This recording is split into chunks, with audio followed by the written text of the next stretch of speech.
Hello, and welcome to Everything is Spooky in the Dark, the podcast for WanderingCrystal.com. I'm your host, Crystal, and today we'll be talking about the real Dr. Jekyll and Mr. Hyde. Edinburgh was celebrated as the seat of the Scottish Enlightenment, transformed by the creation of the Georgian New Town, and, in 1822, graced by the first visit of a reigning monarch since 1650.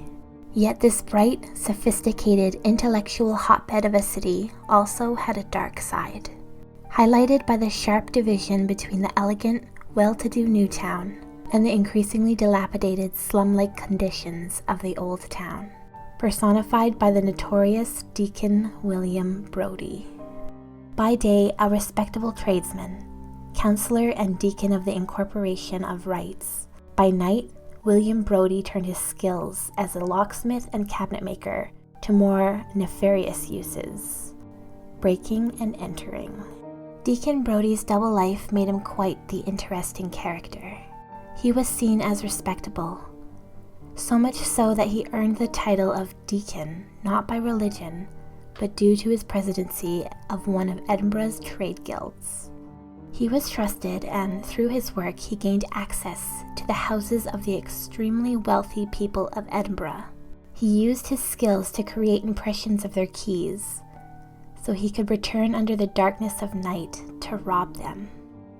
Before he turned to the life of crime, Deacon Brodie inherited £10,000 after his father had passed away. You must know that this was in the late 1700s, so that was a lot of money. So what did Deacon Brodie do? Well, he became a member of the Cape, a tavern in Flesh Market Close, where he gambled his fortune away. Not only was he obsessed with gambling and heavy drinking, Deacon Brodie was into a bit of adultery. In addition to his wife and kids, he had 2 mistresses and 5 children between them. Where did he find the time? Neither of his mistresses knew about the other, but he did support them both. I assume his wife was also in the dark about the mistresses, but she must have wondered how he was spending his cash so fast. His wild life started to get even crazier when his gambling got the better of him. He ran up some debts to a few people who you wouldn't want to mess around with. To help supplement his income, to be able to support his life of debauchery, Deacon Brodie partnered with an Englishman named George Smith. The two went on a crime spree, targeting both businesses and private homes in Edinburgh's Old Town.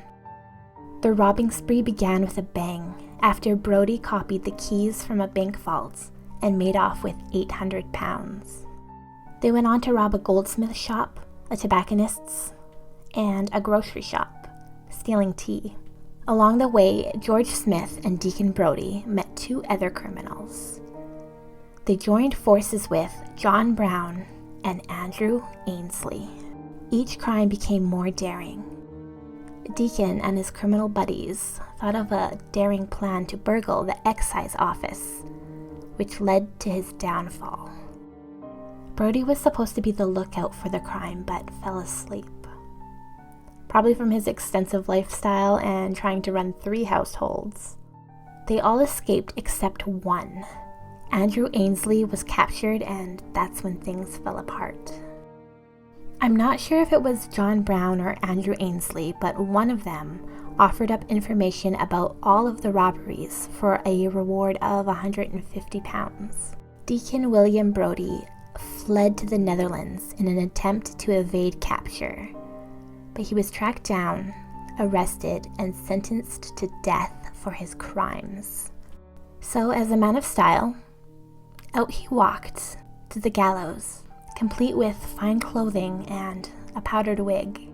He was hanged at the old toll booth on Edinburgh's High Street before a crowd of 40,000 onlookers.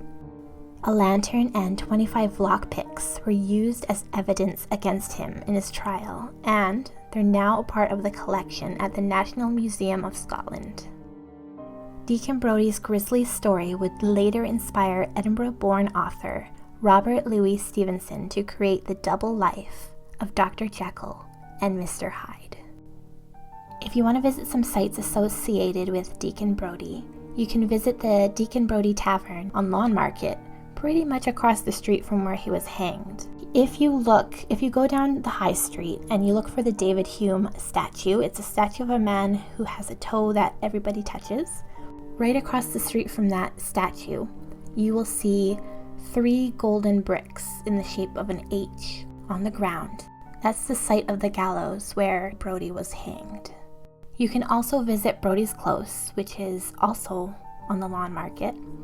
Brodie's Close is where he lived and worked, and a lot of people say that at night they can see his spirit working furiously, copying keys so he can get his next fix. Did you read Dr. Jekyll and Mr. Hyde? Or do you just remember the story based on watching Bugs Bunny when you were little? Even though his life was a bit extreme, it's kind of cool that Robert Louis Stevenson was inspired and wrote The Strange Case of Dr. Jekyll and Mr. Hyde. Thank you so much for listening to Everything is Spooky in the Dark. If you want more information on spooky things to do in Edinburgh, visit the website at www.wanderingcrystal.com.